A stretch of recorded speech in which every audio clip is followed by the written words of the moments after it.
Halo teman-teman, perkenalkan nama saya Melisa Putri dengan NIM 2186206048. Saya merupakan mahasiswa aktif STKIP PGRI Pacitan, program studi pendidikan guru sekolah dasar semester 7. Di sini saya akan membahas terkait materi mata kuliah sejarah maritim yang diampu oleh Ibu Sri Dwi Ratnasari, Esos M.Hum.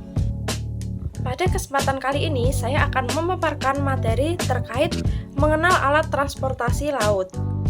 Pada materi ini dikhususkan pada kelas 4 sekolah dasar. Baik, langsung saja ke pengertian alat transportasi laut. Nah, sesuai namanya, alat transportasi laut merupakan kendaraan yang beroperasi di lautan. Biasanya, alat transportasi ini digunakan untuk mengangkut manusia, barang, ataupun keperluan lainnya. Alat transportasi laut ini bergerak memanfaatkan prinsip daya apung yang bergerak di atas air ataupun di bawah permukaan air. Baik, poinnya selanjutnya yaitu sejarah transportasi laut. Sejarah perkembangan transportasi laut di Indonesia dimulai lebih awal dibandingkan dengan alat transportasi yang lainnya. Seperti yang kita ketahui pada sekarang bahwa Indonesia merupakan negara yang memiliki banyak sekali pulau-pulau. Dan dengan hal itu alat transportasi laut penggunaannya masih sangat masif. Perkembangan teknologi transportasi laut di Indonesia terus berkembang seiring dengan adanya pengaruh asing. Industri perkapalan diawali dengan PT Pelayaran Laut Nasional Indonesia atau sering disebut dengan PT Pelni yang bertugas membantu dan merangsang kapal. Selanjutnya, industri kapal Indonesia yang sekarang dipelopori oleh PT PAL Indonesia. Nah, karena di atas tadi kita sudah membahas pengertian serta sejarah alat transportasi laut, sekarang di sini saya akan menjelaskan terkait kelebihan alat transportasi laut. Yang pertama ada harga lebih murah. Yang kedua ada barang yang diangkut dapat lebih besar. Dibandingkan dengan alat yang lain, alat transportasi lain, alat transportasi laut ini bisa memungkinkan membawa kendaraan sekalipun bisa masuk ke dalam kapal. Nah, yang ketiga ada polusi lebih rendah. Yang keempat ada jalur yang digunakan bebas. Nah, daripada dibandingkan dengan kereta api ataupun bis, alat transportasi laut ini tidak menggunakan jalur khusus, jadi mereka bisa lewat jalur manapun dan bebas. Jadi semisal berangkatnya lewat jalur utara, terus pulangnya lewat jalur timur, itu bisa saja. Yang selanjutnya ada beberapa fasilitas kapal lebih mewah dan lengkap dibandingkan dengan jenis transportasi lainnya. Dan yang terakhir yaitu pemeliharaan mesin atau servis yang fleksibel. Nah, karena kita sudah membahas kelebihan terkait alat transportasi laut, di sini sekarang kita akan membahas tentang kekurangannya. Yang pertama ada waktunya cenderung lama. Nah, walaupun alat transportasi laut ini tidak memiliki jalur khusus, tetapi dia sangat lama ketika digunakan untuk perjalanan jauh. Dan yang kedua tidak cocok untuk penggunaan jarak jauh. Nah, di sini biasanya orang-orang ketika dia menempuh jarak jauh, mereka lebih memilih naik pesawat daripada kapal laut karena pesawat lebih cepat sampai di tempat tersebut daripada kapal laut.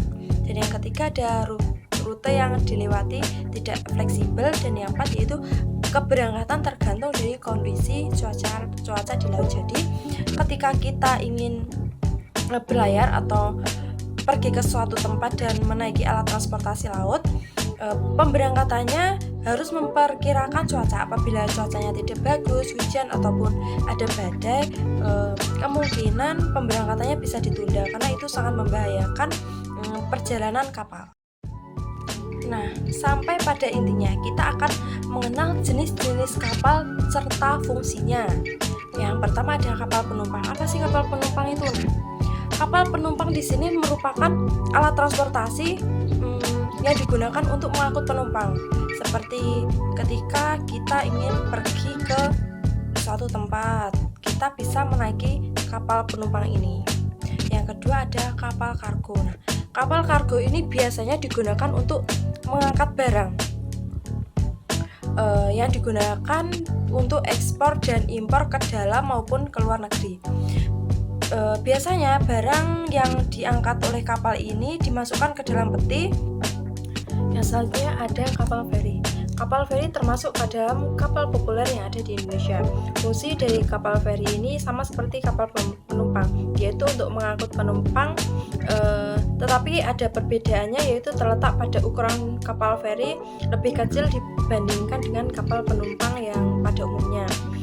Selain itu, kapal feri juga bisa digunakan untuk mengangkut kendaraan kendaraan darat seperti mobil dan motor.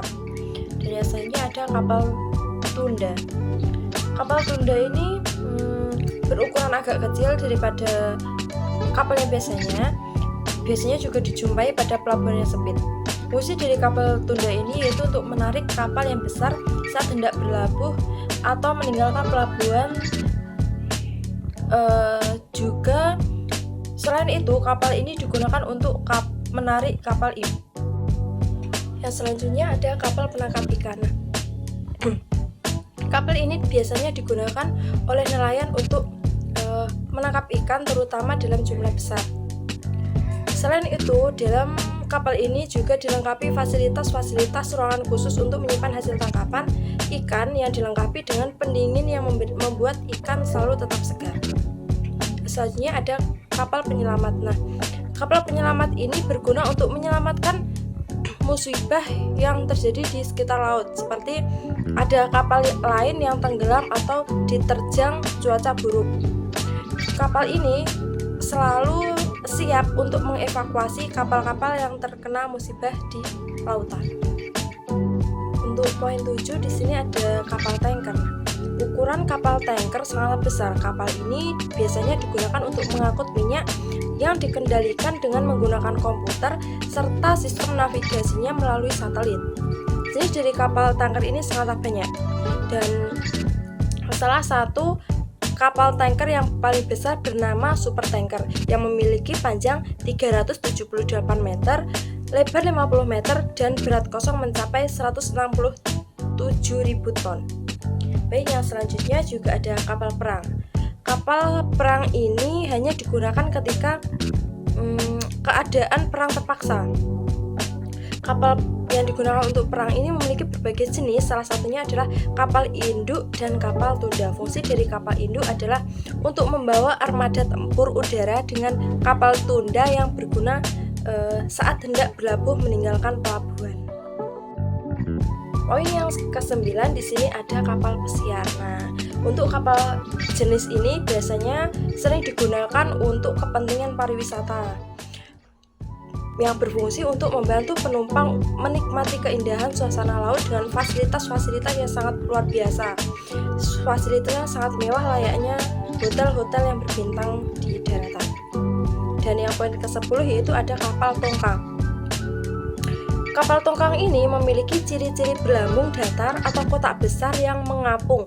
Fungsi dari kapal tongkang ini yaitu untuk mengangkut barang material seperti batu bara, pasir, dan sebagainya, serta ditarik dengan menggunakan kapal tunda atau digunakan untuk mengakomodasi pasang surut seperti dermaga apung. Nah, dan yang terakhir yaitu ada kapal selam. Kapal selam ini khusus dirancang untuk beroperasi di bawah permukaan laut. Kapal selam ini biasanya digunakan untuk keperluan penelitian dan militer. Namun pada saat ini kapal selam juga dijadikan untuk keperluan wisata di bawah laut. Baik teman-teman semua, berdasarkan penjelasan materi yang telah saya jelaskan di sini, saya akan menarik kesimpulan bahwa alat transportasi laut memiliki peran yang sangat penting dalam kehidupan manusia. Mereka menghubungkan wilayah-wilayah yang dipisahkan oleh lautan, memfasilitasi perdagangan dan pertukaran budaya, serta menyediakan sumber daya alam dan rekreasi. Dengan memahami berbagai jenis dan fungsi alat transportasi laut, kita dapat lebih menghargai pentingnya laut bagi kehidupan kita.